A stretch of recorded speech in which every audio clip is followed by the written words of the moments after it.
Hello, welcome to my live with my special guest. Hi. You might not know this man, but Maybe. this is Ken Berry. I'm joking because everyone knows who you are. I don't think so. I'm Dr. Ken Berry. I'm a family physician. I've been practicing medicine for a long time, and I've been practicing keto and carnivore for a longer amount of time.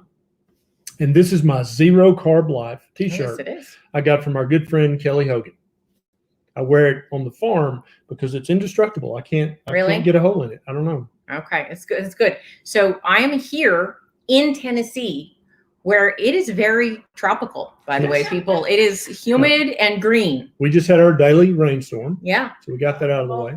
I feel like you could blindfold somebody and put them in Tennessee and tell them they were in Costa Rica, and if they didn't know better, they would think they were. Yeah, absolutely. Yeah. Trees are a little different. It's like a hardwood deciduous jungle. Yeah. And if I have not gone for a walk by myself because I feel as though I would end up in the middle of the woods and not be able to tell where north was at all. I would come rescue you. I appreciate that. I would.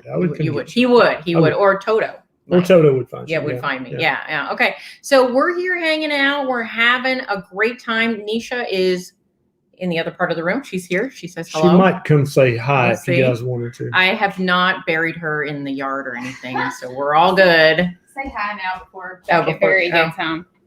Hello. Hello. Oh, it's opposite than it was 5 minutes I know. ago. I don't know what happened. StreamYard flips it. Oh. So we are happy to be here with you, and we're happy to answer your questions. So let's dive in. Absolutely. Susan says, my TPO is 8. Does that mean I have Hashimoto's? I don't know what the lower range of the reference lab that you use is, but that's pretty low. And so even if you do have Hashimoto's, it sounds like it's pretty well controlled right now. Yeah. So some labs, they can't test, like they have a margin of error. And so they can't test, it might be 0, it might be 8, but it's not over 8. They can't tell the difference. Right. So, all right. What is the best type of magnesium to take? It depends. Right. There are multiple different formulations for magnesium. The one that I don't recommend is magnesium oxide. Yeah. If your doctor writes you a prescription for magnesium, it's most likely going to be magnesium oxide. You don't absorb hardly any of it. You just poop it out. So it doesn't really help anything. So if you're wanting to, if you tend to be constipated, then magnesium citrate would really help your magnesium, but also help in the toilet as well. Magnesium glycinate's a great one. Magnesium threonate's a good one. There are multiple different good ones, but often you can target the formulation to another problem that you're having, and then you get not only your magnesium, but you take care of that problem too. Right. Like as an example, if somebody feels a lot of stress or has trouble sleeping, definitely glycinate or threonate seem to be very helpful. If someone has fibromyalgia, there seems to be indications that malate helps. Right. So exactly, the formulation matters. And if you tend to have loose stool, then magnesium citrate won't be your bad friend. idea. Bad idea. Let's see. There was a question. Where was it? Oh, Melinda says, if you had to pick a med, would it be Metformin or Trulicity? Now, Trulicity is a GLP-1 agonist, right? Yeah, it would definitely be Metformin. Yeah.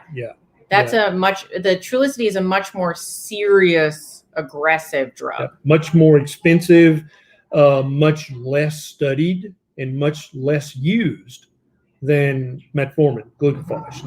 It's been around for decades. We're very aware of the long-term complications or problems from taking glucophage long-term. Trulicity and the other GLP-1, that we don't have that much data on them. So a lot of the things your doctor is telling you is just an educated guess. Come say hi, Becky. Beckett just came home. So. Oh, Becky, baby. Hey, Beckett. Come say hi. Hi. Can you say hi? Yeah. See the baby? Oh, there's a baby. There's a baby. There's a baby. This is Beckett Berry. He is 20 or 21 months? 21 months. He walks in the backyard with only his diaper on and eating lots of meat. That's right. And strawberries. Yeah. I have seen the strawberry eating. He does like them. So Brandy asked, what is a good CRP range? So CRP is short for C-reactive protein. Yep. So the reference range that your lab sheet says from this to this is normal.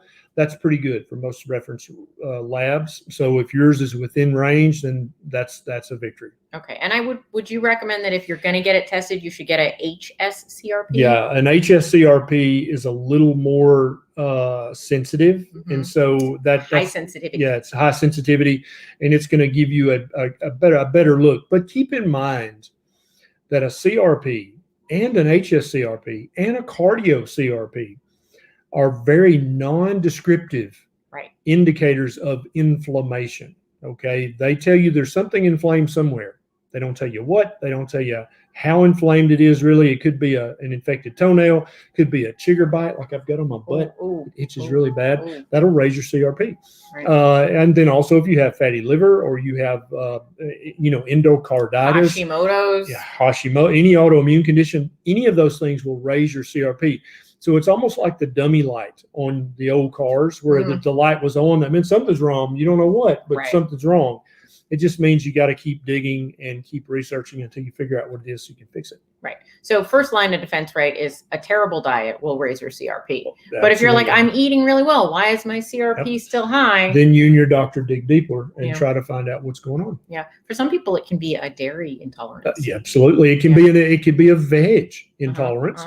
It could be a dairy intolerance. It could be a nut intolerance. Anything. If you're having a little reaction to something, it's going to raise your CRP. Yeah. Kevin says, can keto carnivore help with CDO? I don't even know what CDO is. CDO. Kevin, what's CDO? Type it out, Kevin. I don't know what CDO is. So Joe says, I was wondering about whey protein isolate. Is it okay for someone with an autoimmune condition, especially triggered by dairy?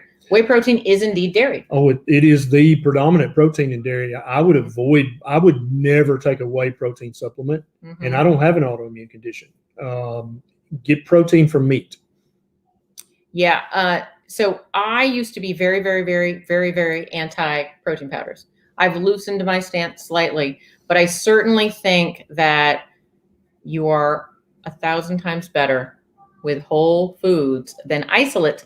Yes. Even if you don't have a sensitivity, think about it. Oh, an isolate, the word isolate, isolated, right? Yep. Which means they've stripped all the other nutrients. Which doesn't happen in nature. Right. Never. You don't just get protein. Now, if there are certain conditions, right? Like say you have somebody with protein deficiency, recovering from a surgery, like got their jaw wired shut. So I'm saying there are circumstances. Sure. But for the average person on the average day, eat your meat. Eat meat. Yeah, absolutely. What did there go? Okay. Would you recommend strict keto or carnivore for MS? Oh, 100%. Yeah. 100%. And actually, I'll tell you guys this, there's a study going on right now in Germany about keto and MS. And the results are not going to be published until late 2022, but I've been in contact with one of the authors and using Google Translate. We've been talking back and forth on email, and they're very excited about how the study's going, but we won't know anything until late 2022. But there's tons of research that shows that the average person with MS has hyperinsulinemia from eating too many carbohydrates. Over like 60% in one study of people with MS also had prediabetes or type 2 diabetes. And so they're very closely related to your diet. And what I predict this study is going to show is that when you eat a very low carbohydrate diet and return your glucose and your insulin back to low normal levels, you're going to have less frequent flare-ups of your MS. You're going to have less severe flare-ups, and you're going to slow the progression of your MS. And this, the way this study is designed, they'll be able to show all three of those things the way they did this study. So we're happy about the design. Oh yeah. I'm beyond excited about the results of this study because I think it's going to, a lot of the doctors out there who are like, oh, keto, this study's going to tell them to shut up. Nice. That's what's going to happen. Nice. All right. Paulina says, hello from Japan. Hello, Japan. Hello. Konnichiwa. Is that how you say it? I started to, but I was like, could be totally wrong and offensive. I apologize. Can a woman have hypothalamic amenorrhea, do low carb, when there are opinions that hormones like carbs and restricting any food groups keep suppressing the hypothalamus. Yeah. So there's zero research that show that you need any carbohydrates in your diet whatsoever for optimal hormone health, optimal hormone production, and optimal hormone utilization. There is no research that shows that. Fat and protein, yeah. Yeah, you need fat and protein. Your hormones are made out of fat and protein, and they work best when you're eating a diet that's high in fat and protein. Even the physiology, we've got our Kim's computer setting on my physiology book. The basic steps and circles and cycles of physiology, carbohydrates are not involved in hormones, hormone function, hormone production, at all. So that's a myth that you hear out there on the keto interwebs, that you got to have carbs for your hormones. It's bunk. Sorry. All right. What is your opinion on moringa powder? Asked Ada. Moringa powder? I don't even know what that is. I don't have an opinion. I never take it or eat it or use it. I've never heard of it before. So I guess that's my opinion of it. All right. I'll look it up after we'll this have live. To figure more and out about it. If it's earth shattering or ground breaking, I'll make a video about it. Moringa powder. Moringa. I'll look it up. All right. Karen says, I'm thinking I'm type 1 now. So I guess maybe she was diagnosed at what was type 2, but now she's like, maybe I'm type 1. Maybe. Should people with type 1 not take metformin? It won't help you at all. Okay. Yeah, it's complete. You'll get all the side effects, but none of the benefits. Mm-hmm. And for everybody listening, let me say this: it is more common than you realize for type 1 adults to be misdiagnosed as a type 2 diabetic. Mm-hmm. And you wind up taking metformin, but your blood sugar is still 300, 400. And then they add another type 2 medicine and your blood sugar is still 300. And you're doing daily severe amounts of damage because you've been misdiagnosed. Mm-hmm. And so everybody out there, if you're a type 2, you've been told you're a type 2, and you're eating very low carb and you're taking your metformin, but you still have ungodly high blood sugars so high you're ashamed to report them in Kim's group or page, you need to go ask your doctor ASAP for a test called a Cpeptide, the letter C dash peptide.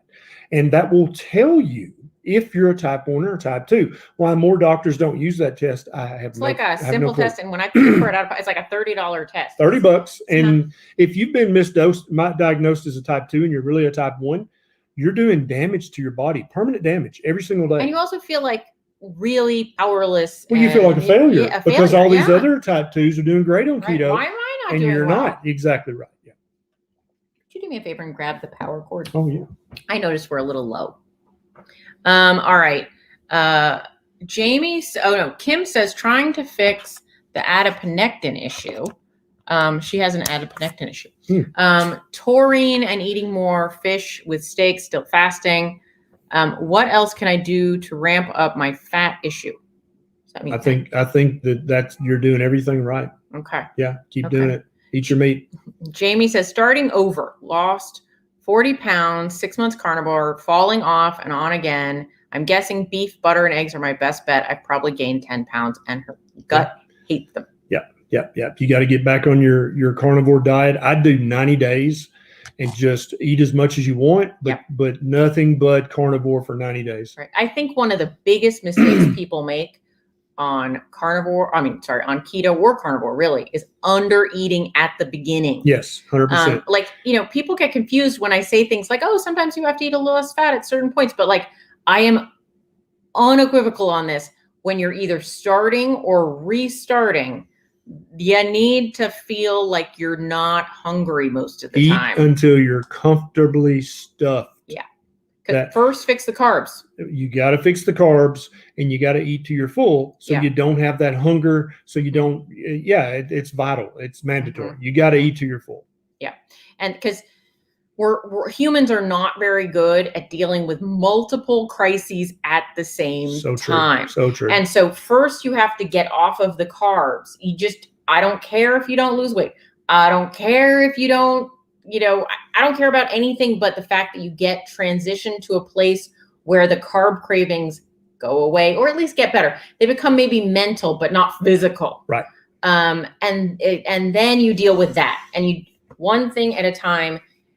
You are so much better off losing I'm going to get this math wrong, but losing a little bit of weight at a time over a long period of time than a lot of weight at once and then getting it back and then losing it again. Yep. And they Yep. get slow and steady, people. Yep. Jessica says, with PCOS, polycystic ovarian syndrome, do you recommend the keto diet? Oh, 100%. I can't think of anything I recommend more than There the keto diet. is no diet that will improve your PCOS symptoms faster than keto, ketovore, carnivore. 100%. PCOS is basically type 2 diabetes of your ovaries. That's what it is. When your insulin level is chronically high, like it is on a high carb diet, that's going to muck up your testosterone, your estrogen, your progesterone, and your DHEA. It's going to mess all those levels up and give you the symptoms and the signs of PCOS. It's the day that you start to go low carb, you're going to notice that your PCOS symptoms start to improve. Now, they won't be gone in a week. It's going to take months because it took you decades to get it. But in a few months, you'll notice that your PCOS is substantially better on a very, very low carbohydrate diet. Yeah. If you need a little inspiration, my friend Carolina Cartier, Keto Babies. She has a group called Keto Babies, and she has Instagram, Keto Babies. Even if you don't want to have babies, she is somebody who reversed her PCOS, went from completely infertile to having some keto babies. Yep. And her fasting insulin, when she first got it tested, her A1C was 5.0, which you'd be like, that's which great. Is great. And that's why you've got to check the Cpeptide and fasting insulin, because she had a normal A1C. But her fasting insulin was 70. 70. Right. So 70. her Cpeptide was probably 29 or 35 or something. Right. That's that, and that was what was leading to her PCOS, that was preventing her from having babies. Now, I'll tell you, you ladies out there, even if you're in your late 40s or early 50s, you go keto, you better mind your birth control, because also I've never seen another diet that makes women more fertile than keto, ketovore, carnivore. So don't think, oh, I'm 48, 49. I had one lady who was 51 came to the clinic and said, thanks a lot for that keto diet advice. I'm pregnant. Yeah. Yeah, it happens. So mind your birth control, keep your legs crossed, or have another baby. What the heck? What the heck? So insulin resistance has a question. What's happening? I have a question about how do I stop my loose skin? Over the last 11 months, I lost 140 pounds. Well, congratulations about that. First of all, amazing. Sometimes I think I lose a little bit too fast. First, I want to say that the losing of the weight didn't cause the skin to stretch. The skin was stretched because of the body fat inside of the skin. Yes. You think about it like a plastic bag. You fill that up, it's going to stretch. Yep. The stretching, so the damage is already done. Yes. Before you started losing weight. Losing the weight didn't cause this. Right. Being morbidly obese is what caused your loose skin. Right. Now, it is true, though, that if you lose, the faster you lose, the more obvious that loose skin can be, because you do recycle some of that skin. Right? And you have some autophagy going on all the time, every day.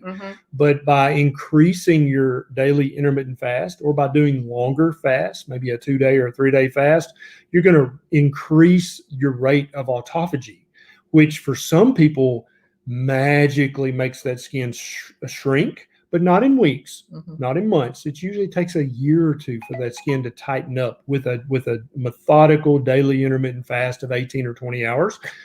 Some people, even that, after a year of that, it's better, but they still go see the surgeon. Right. And there's what Paul Mason said this, and it makes some sense to me. If the area of skin that is floopy, the stretch skin, has a lot of striations in it, a lot of what you think of as stretch marks, the likelihood is that is not going to autophagize away as easily. He's right in theory, but Nisha and I have actually gotten lots of comments from people that their stretch marks actually got much less noticeable after doing months and months, mind you, not days and days or weeks and weeks, but many months of a daily intermittent fast of 18 or 20 hours.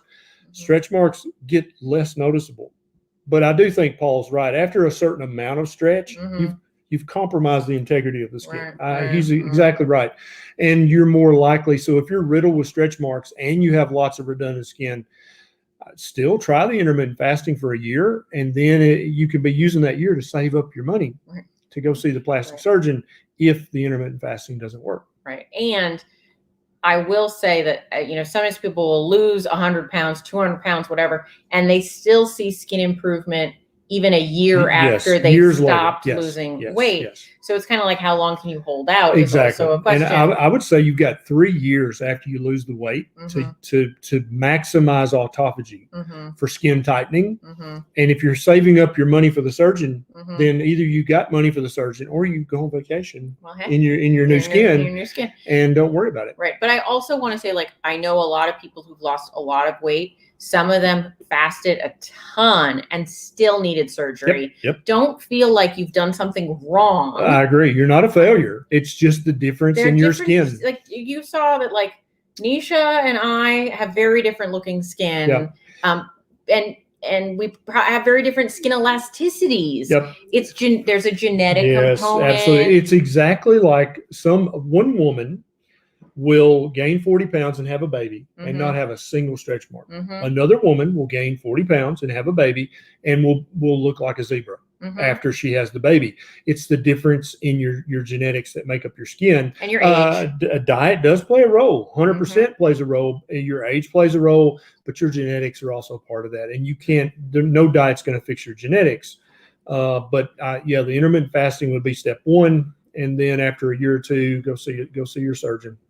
And even though working out doesn't really do much to your skin, some of those places where that skin was loose, if you can add a little bit of muscle under the skin, it refills it out with something that looks much better than fat. Yep, true. So that's also there. Okay, what do we think about athletic greens? You know what that is? It's like a powdered green a supplement that you put in a drink. I've never used it, and I'm really sure Dr. Berry has never used it, but I hear from people that it's not bad. It doesn't taste bad, and it might not be bad, but I don't necessarily see a reason to add it. Just eat your greens. Yeah, that's nice. Yeah, if you want. But say if somebody has a problem with fiber, but they want the phytochemical, the magical phytonutrients, exactly, then that might be. Yeah, I mean, you could try it for 3 months and see how you feel. Yeah. I don't know that it's necessary, but you could check it out. I don't think it's going to hurt most people. Probably not going to hurt you. Yeah. Okay. So Ginger says, can you explain Cpeptide? What is a Cpeptide? We did that. Did we? Yeah, I'm sure we did that somewhere. On this one. No, we told them what a Cpeptide is. So it is a non-determinate marker of inflammation. Well, and it can be also. No, not CRP, Cpeptide. Oh, Cpeptide. Sorry. Okay. So we're now inside your pancreas. Okay. And there are alpha cells over here, and they make glucagon. And over here are some beta cells, and they make insulin. But they don't just make insulin. They make something called pre-pro-insulin. Okay. And it's one molecule of insulin and one molecule of C-peptide. And so that's how it's stored. And when it's about to be released into your bloodstream, they split apart. An enzyme splits them. And so you've got one molecule of insulin doing its job. And then you've got C-peptide, which I'm sure has jobs in the human body because the creator is not a dummy. But we don't really know what C-peptide does. But we do know it's an excellent proxy marker for how much insulin your pancreas is making, because for every molecule of insulin, there's one of C-peptide. And so you can check the C-peptide level, and you would say, well, why don't you just check the insulin? Because it changes from minute to minute. Have you eaten? Are you upset? Did you sleep good? All those things make your insulin constantly fluctuate, literally from minute to minute. Whereas your C-peptide is a much more stable molecule. And it still has fluctuations, but it's much more stable. So when you check a C-peptide and it's high, I automatically know you're eating too many carbs and causing your pancreas to make too much insulin.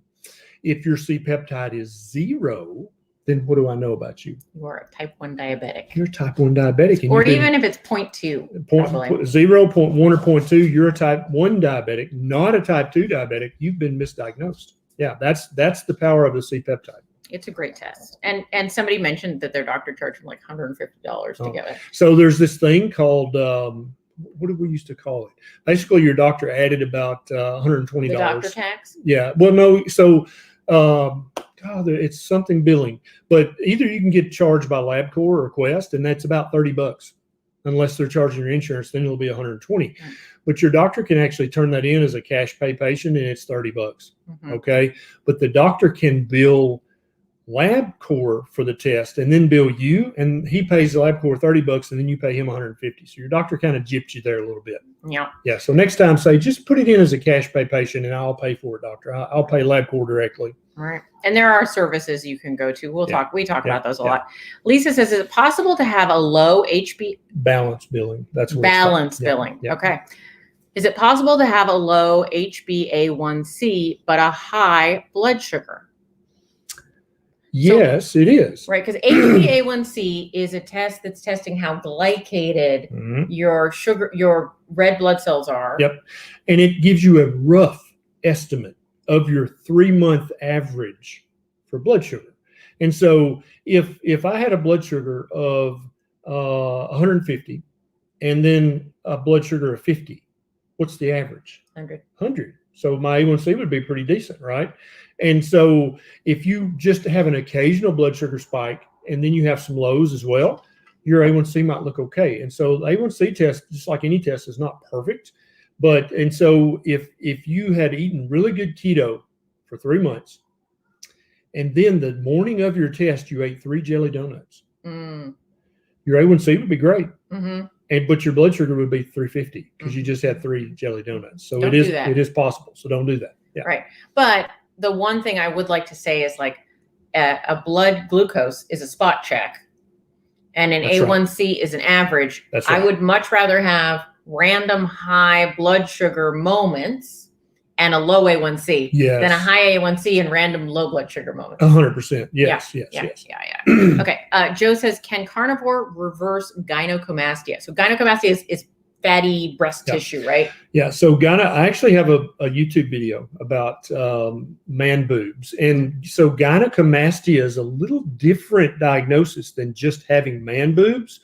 If you've been diagnosed with literal gynecomastia by your doctor, that's not man boobs. That's a different thing. And there are a list of hormone related diagnoses. Not just body fat. That's right. That's actually mammary gland tissue. Okay. And men do have it, but usually it's so small you can't feel it. Because men can get breast cancer, right? That's exactly right. But if you have palpable mammary glands, that's what gynecomastia is, then you may have other hormone issues. But if you just got man boobs, I got a YouTube video about that'll help you fix that ASAP. Okay. So, but if it is actually gynecomastia, that might be a hormonal supplementation doctoring situation. Yeah. And it actually could be not spooking anybody, but that could be cancer. That could be a tumor in your pituitary. All kinds of things can lead to true gynecomastia.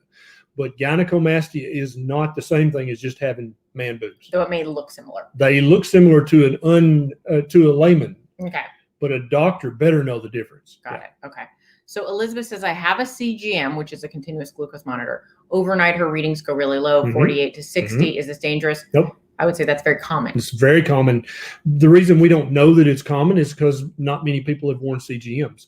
But as more and more CGM data becomes available, we find out, gosh, everybody goes in the 50s, if not the high 40s when they're in the, dead asleep in the middle of the night. We found out that blood sugar goes up when you work out. We found out that blood sugar goes up when you fast, not in a bad way, not in a pathological way. It's actually physiologically good that happens. But most people didn't realize that happened before the advent of the CGM, which I would encourage all you guys to get one and wear it for a few months. You'll learn so much. So I just want to speak, this question always comes up, so I'll preemptively answer it, which is you do need it in the United States. You do need a prescription for a CGM. Yep. However, there are some companies that have found a way to deal with that. However, they're more expensive when you get the CGM from them, like Levels or Nutrisense.io. So what these companies do is they have doctors on staff. Yep. And so when you sign up for their service, their doctor writes your prescription. Yep. So you can never get around the prescription thing. It's just, you don't need to use your own doctor. Yep. But because you're using a service, you also have to pay for those services. But if money is not, if maybe you want it for a Christmas present or a birthday present, and it's going to cost you a little more, but you're okay with that, then you can use these services, get a CGM for a couple of months and see what you need to see and move on from there. Absolutely. Marion says RA on Plaquenil, and taking Depo-Provera for uterine fibroids. Yeah. That I'm always very uncomfortable about that. Yeah, yes, I'm pretty sure I have a YouTube video about fibroids. You can completely shrink your fibroids, maybe not back to zero, but you can shrink them so much that you have no more bleeding, no more symptoms, no more pain, no more cramping with a very, very low carbohydrate, ketovore, carnivore diet. And you absolutely can do those diets with RA. And many people with rheumatoid arthritis find that they don't need their Plaquenil anymore as long as they're eating a real whole food, one ingredient, keto or carnivore diet. So reverse your fibroids and stop taking the Depo-Provera, Lord, because that is controlling them, but it has effects, 100 different effects in your body, none of which are good. Right. This is really a tough thing for me because I am totally pro owning your reproductive health, right? Like I'm not like, no one should take birth control. It's very challenging. Yeah. But using birth control for anything but birth control yes, is highly questionable. Highly. Taking birth control to control your acne, taking birth control just because you have dysmenorrhea or severe periods that are painful, all of that, in my opinion, is inappropriate. Like premenopause. Inappropriate. Birth control is for birth control only, and that's how it should be prescribed. If you have acne, you need to eat keto. If you have fibroids, you need to eat keto. If you have endometriosis, 90 days of carnivore, you'll be shocked at how much less severe your symptoms are. If you have PCOS, keto carnivore, that is the absolute diet you need to eat in order to reverse your symptoms. So none of those, in my opinion, are good places to give a patient a birth control pill or an injection. The reason this is iffy is because it's kind of the best option for some people to be able to take birth control for birth control issues. But even for that, it's something you kind of have to look at, like, are the benefits worth the issues that some people get with them? And I wish there was a better option for a lot of people. But yeah, it's I do see a lot of people suffering ongoing consequences, especially low testosterone. From ongoing birth control. So anyway, so I'm not telling everyone to stop taking their birth control and have 20,000 children if they don't want to have 20,000 children, but there are things to think about. There are other methods besides hormonal manipulation. Right. Melissa says down almost 40 pounds, nice. Plus even more inches. Congratulations, Melissa. How do you handle, you have told no, you're not eating junk anymore, but people keep pushing stuff. I don't want to be ugly, but I feel like I have to get ugly, Melissa. Yeah. And here's how I would, one more step before you get ugly. Okay, fine. I would, next time, I'm assuming it's a family member, probably an in-law, because that sounds like something an in-law would do. Next time they offer you something like that, I want you to say their name and say, if I were a recovering alcoholic who's sober, would you offer me a drink? And of course they'll immediately say, oh, no. Well, I'm a recovering carboholic. I had a carbohydrate addiction. And when you set that shit in front of me, and that's exactly what it is, you trigger my old addiction. Is that what you're trying to do? Are you trying to set me up for failure? Is this some passive aggressive? Are we frenemies instead of just friends? Or what's going on here? And I think after that conversation, you'll never be handed a carbohydrate again. I would say that I think a lot of women would consider that getting ugly. I see. For me, for a country boy, that there were no leaks thrown, so that wasn't okay. Okay. No furniture broken. I would get very blunt. Yeah, definitely. I think, Melissa, the issue is that the people that are doing what they're doing to you, they might not be doing it from a bad place. Maybe. You could, I said might. Yeah, maybe. Yeah, might. Maybe. But they're being, I'm going to be blunt. See, I'm from California. This is how we do it. They're being a dick. Yeah. They're being a total dick. Yep. They're being insensitive. Yep.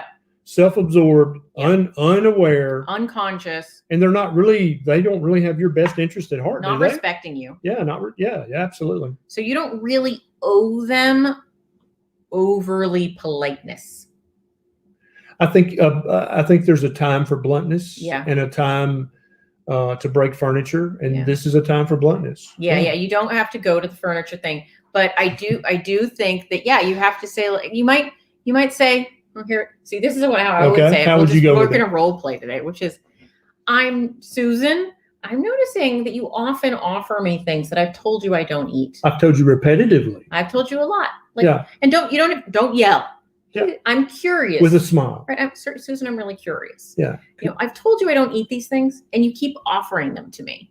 And I'm really wondering, why is it that you keep offering me these things that I told you I don't eat? Because every time you do, it's really hard for me. It's a struggle, and I really feel, it makes me feel really bad. See, she's making me feel bad. Right. I feel really bad when you offer me these things. And I get that maybe you don't always remember. Like, I'm not saying you can't, I get it. But at the same time, could you try? Like for me, because it would mean a lot to me. Yeah. If you could try not to offer me those things. That's good. Yeah. And then if that doesn't work, then you go with the Dr. Berry plan B. Then you can escalate. And eventually it can be, don't effing offer me those things anymore because I'm really tired of it. I've talked to you about this like 8 times. Yeah. Why are you such an effing B? Right? Yeah. So that's the escalation. Then finally the breaking of the furniture. Yeah. And then, the other thing I would like to say is, if these people are your partner's relatives, you need to enlist your partner's help in managing the relative. Mm-hmm. Yes. Because it's often the in-laws who will do this. Yeah. Right. And you kind of feel like you can't be as blunt with your in-laws. And so you need a team effort on that. And the same goes with the in-laws and other family members offering junk like that to your children. And now I'm blessed with the best in-laws in the world. Okay. And Nisha's mom and dad would go out of their way to give Beckett real food. Okay. But not all in-laws are like that. Trust me, I know. Okay. Some in-laws will go behind your back on purpose and give your baby a jelly donut, knowing that you're trying to feed your baby a real food diet. And you're like, yeah, he would like crack too if you let him smoke it. That's what Dr. Berry would say. Right. But the same thing, you need to immediately enlist your partner's help with his or her people.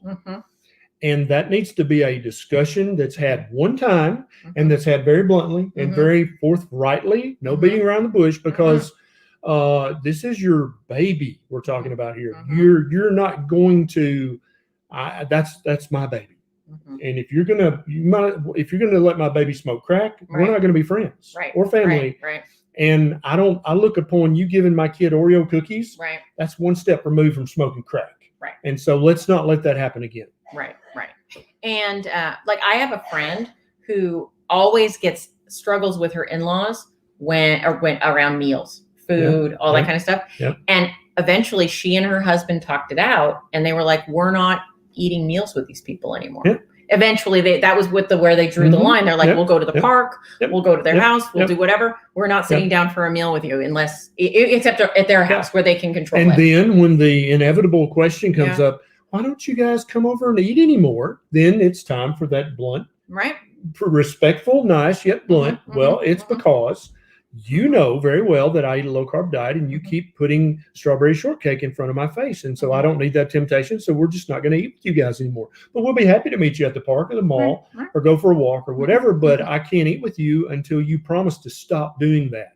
And then magically, guess what might happen? They probably won't stop. We'll stop giving you strawberry shortcake. Yeah. Then you can go back and eat with your in-laws. Boundaries. If you want to. All right. So let's go. Sonia says, I'm getting back on the wagon for carnivore. Do my sugar cravings indicate I'm missing anything? Sugar cravings are the one craving that I don't think mean you're missing anything. But now I do often think that cravings mean that you may be deficient in some mineral or some essential nutrient. And I think some cravings do mean that. But a sugar craving, especially if you know in your heart of hearts and you know who you are and you know if this is true or not, if you're a sugar addict, then craving sugar does not mean you're deficient in nothing, honey, right? Just like if you used to smoke cigarettes and you go hang out with your friends and they're all smoking and you're craving a cigarette, maybe that means you're deficient in vitamin T.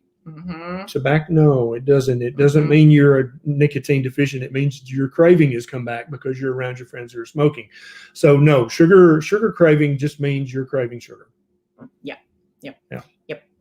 What you're missing is, I do think if you're chronically under eating, if you're hungry too much, it'll make the cravings harder. Well, it's hard to tease out. Is this Right. just hunger? Right. Or is this craving? Right. And that's why I want you to eat your comfortable stuff so you don't have the hunger to contend with. Then you can focus on the craving. Right. But yeah, under eating will bring up all Right. kinds of bad And make things. you it just makes you less resistant to the Yes, cravings as yes, well. Yes. So don't undereat if you're having intense sugar cravings, have a bigger meal at your next meal. Like be Yeah. a little fuller, Yep. but meat, Yep. not Yep. sugar. Yep. And see if that helps. Absolutely. Joe mentions hydran. Can you say that? Is it hidradenitis suppurativa? Uh-huh. Yeah. And the question is? Will keto or carnivore help? 100%. Is that the boily things? Yeah, it's like the weird dishydrosis with little boils, inflammation. A lot of time you sweat a lot. Mm-hmm. Yeah, a very, very low carbohydrate diet is going to, I've had hundreds of people reach out to me and say it's basically gone. Mm-hmm. Now, you still have the predisposition. So if you go back to eating crap, it'll come right back. Okay. But as long as you eat a proper human diet that's full of fatty meat, plus or minus some veg, it's going to get so much better. I think I have a YouTube video about it. I think I do. I've got the notes written. If I haven't made one, I'm going to in the next month or two, but I'm pretty sure I already have a video about it. Mm-hmm. Yeah. Mm-hmm. And I've got the links to the research in the show notes. So when your doctor says, well, your diet doesn't have anything to do with it, well, you can be like, oh, I printed out these studies that actually say that hyperinsulinemia is very closely connected with having HS. So yeah. And I think there's somebody, I think Christina Krupp, who does Castaway Kitchen. I think Castaway Kitchen, she's a online person who makes recipes, and I think she has that. She does, and it stays in remission as long as she eats very low carb. Joe says it is actually gynecomastia. He's had it since he was a teenager. Gotcha. Now, fixing your hormones is going to help that, and the most important hormone to fix is insulin. Mm-hmm. You fix that with your diet by eating very, very low carb. And that might actually, now that I know that your gynecomastia has been medically investigated and there's not an underlying bad problem. Yes, if I were you, I'd do 90 days of carnivore.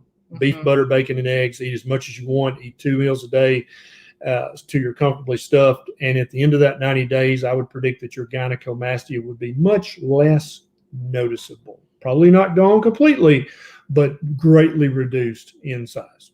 Okay. Crowman says, I get tired of just meat and veg. What are good condiments that are low carb? Mustard. Most mustards are zero carb. Read the ingredients. We just made some homemade pesto. I grew the basil, and our friend Melissa made the pesto.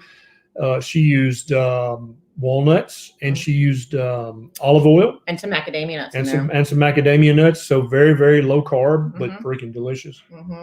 Freaking delicious. So good. We've been eating it. What's the other? Chimichurri can be made very, very low carb.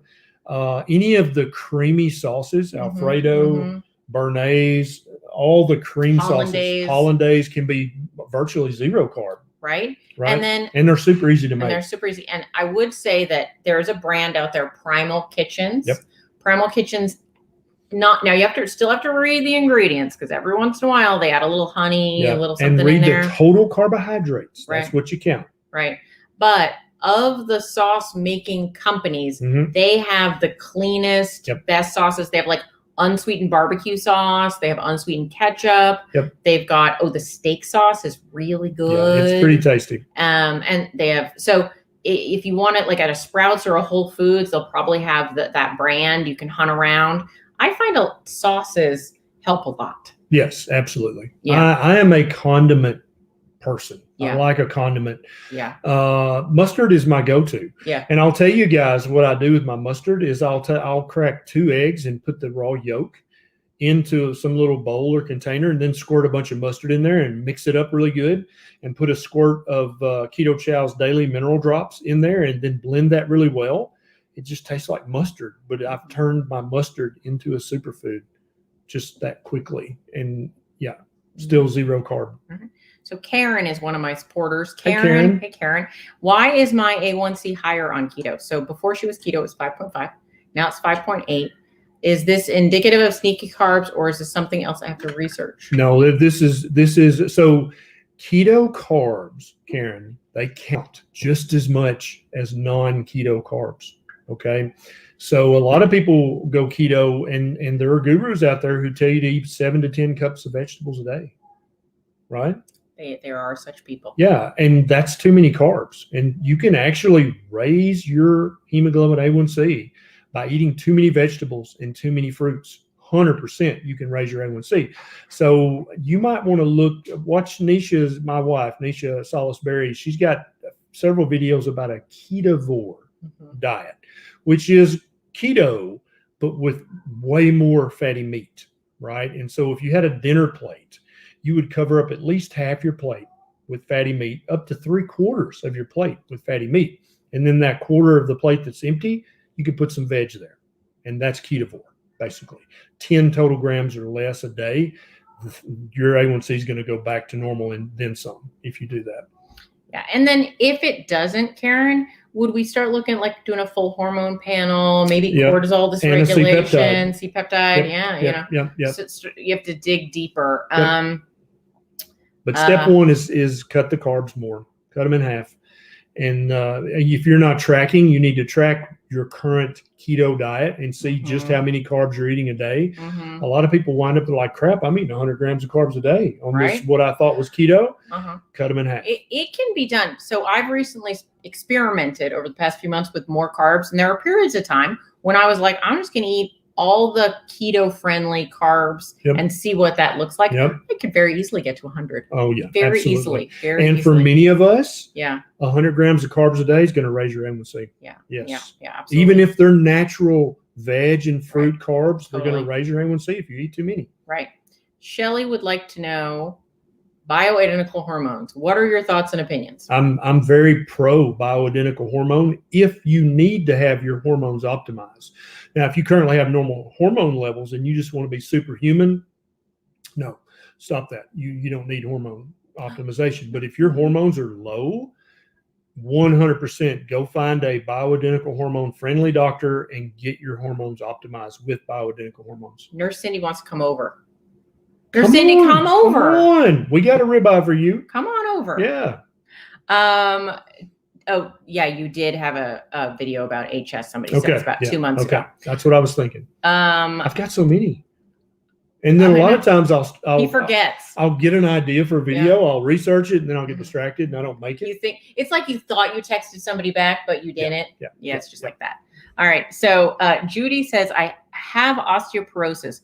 Looking at adding estrogen. This is a very similar question. Looking at adding estrogen through diet, most estrogen-rich foods are higher in carbs. While boosting carbs to 75 a day with intermittent fasting.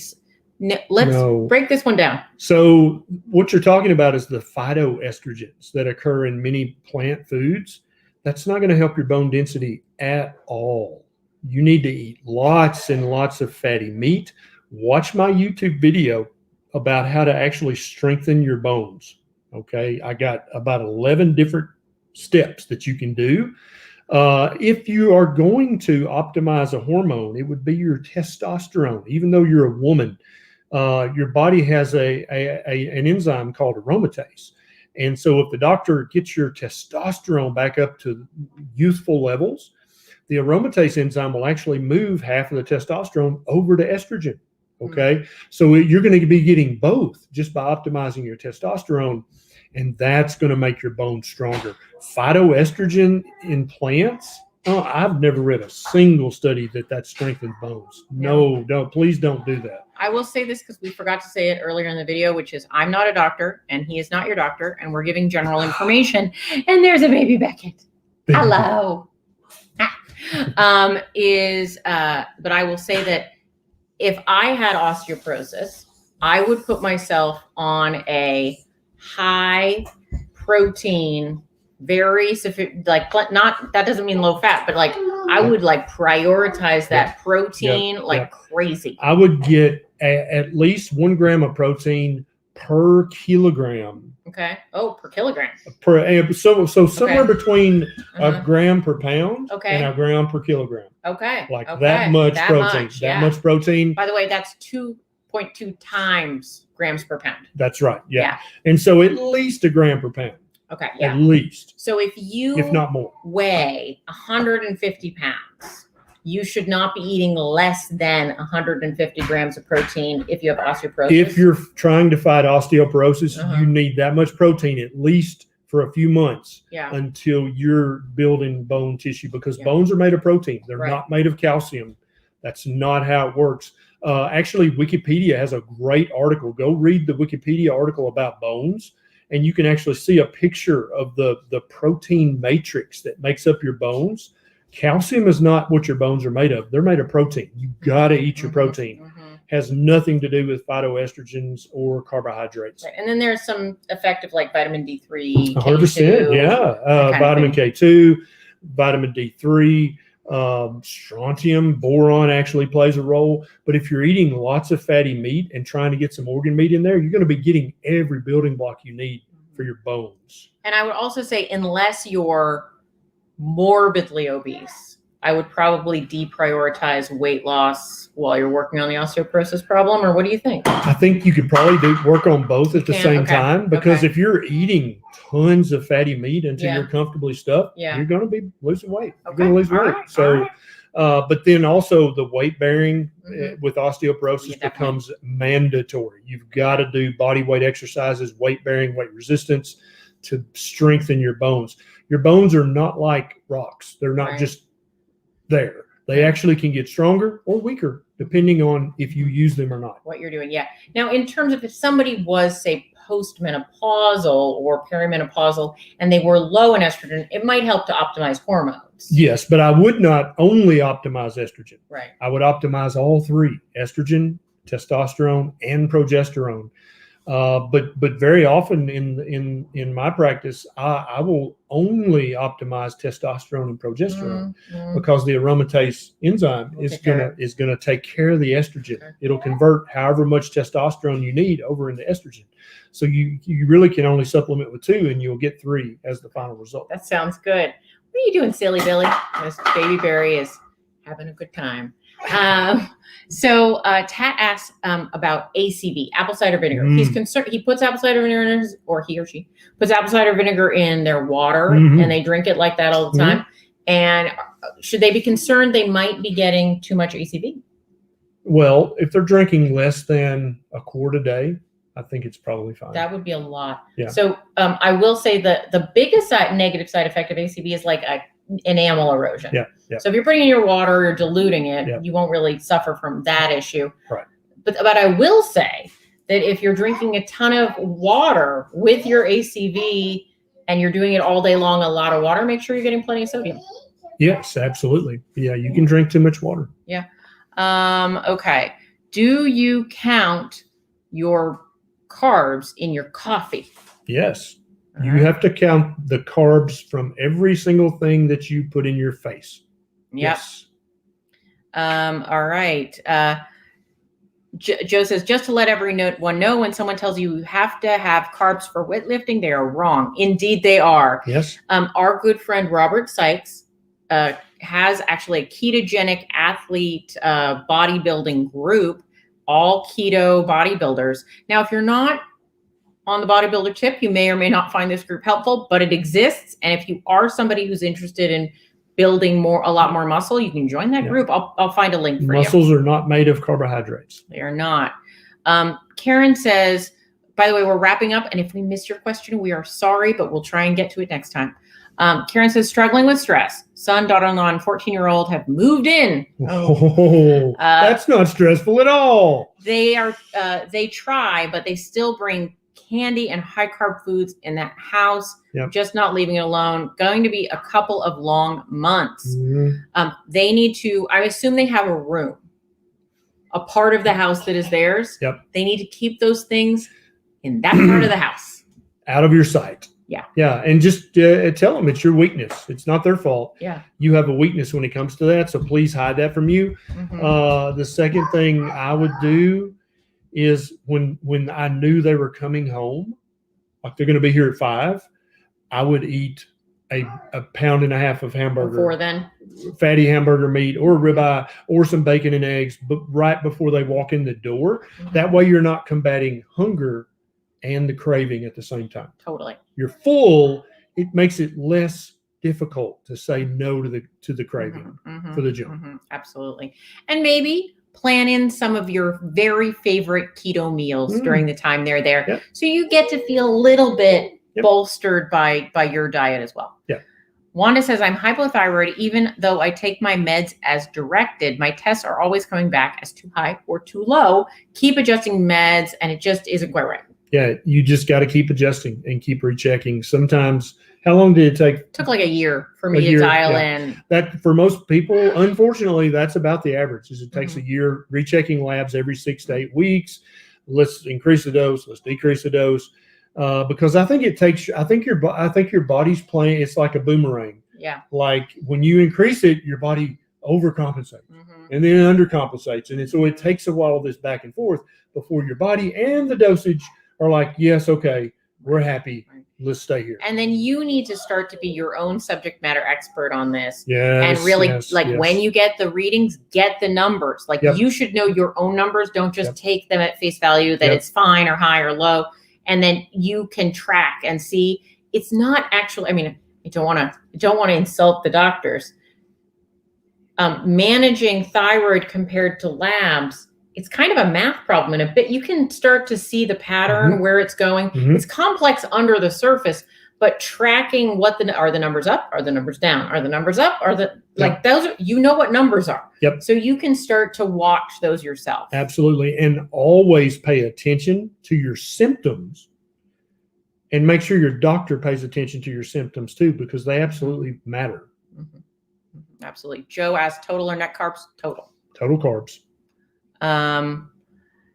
Meg says, I'm 65 kilograms, 5'5". I eat way more than 65 grams of protein per day. No, pounds. So this person is 65 kilograms. Yep. They say they eat more than 65 grams of protein per day. Yep. Good. Keep it up. Good. Yep. All right. So let's see if there's anything else before we wrap it up. No, I saw you. Rhonda says, I'm 59, suffered a stroke last year. Is keto or carnivore okay for me? 100%.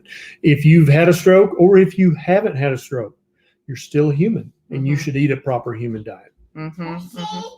And then Murray says, does taking antibiotics affect keto? Well, it'll affect your health, right? Absolutely. Yeah. Taking antibiotics can affect your gut bacteria immensely, and that can affect your cortisol levels, your blood sugar levels, and probably even maybe directly, but definitely indirectly, your insulin levels. So yeah, taking an antibiotic is a big decision. And I know most of us in the 80s, 90s, and 2000s, it was just like, oh, I've got a bladder infection, I'll take an antibiotic. Oh, I've got a sore throat, I've got a sinus infection, hay fever, I don't know, I'll take an antibiotic. That needs to stop, okay? Taking an antibiotic is a big deal. It wreaks havoc on your gut bacteria, which is obviously increasingly, we're aware that's a huge deal. So you only take an antibiotic when you need an antibiotic. If it's not going to help and it's clinically proven in this situation, you need an antibiotic, don't take it. If they write you a prescription like, oh, I got a runny nose, doc. Oh, well, here's a Z-Pack. Throw that shit in the garbage. Don't fill that. If you've just got a runny nose, you don't need an antibiotic. Does that make sense? You have a serious infection, you need an antibiotic. Right? Exactly. That's right. That's what they're for, is real bacterial infections. Do antibiotics help viral infections? They do not. Not a bit. What about fungal infections? Not that I'm aware of. Not a bit. Yeah.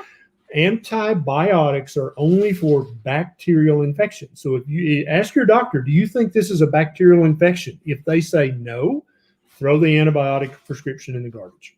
Absolutely. Joe, let's see. Histamine intolerance. Can you still eat beef? Yes. 100%. You just maybe don't do as well.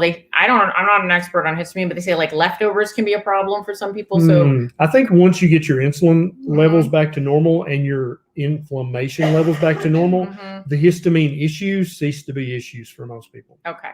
So then the last thing we will wrap this up with is Tana saying, no, that wasn't the thing. It was, is there anything that keto and carnivore aren't good for?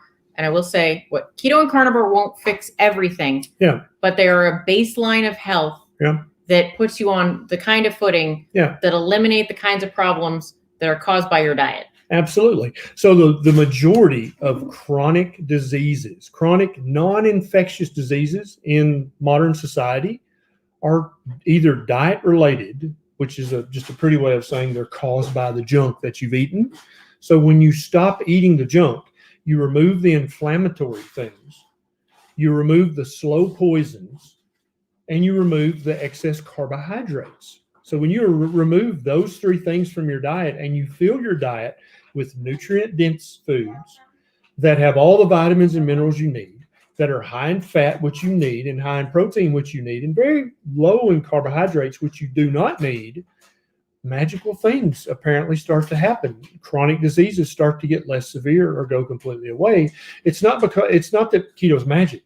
You're just removing the shit out of your diet that caused the chronic disease to start with.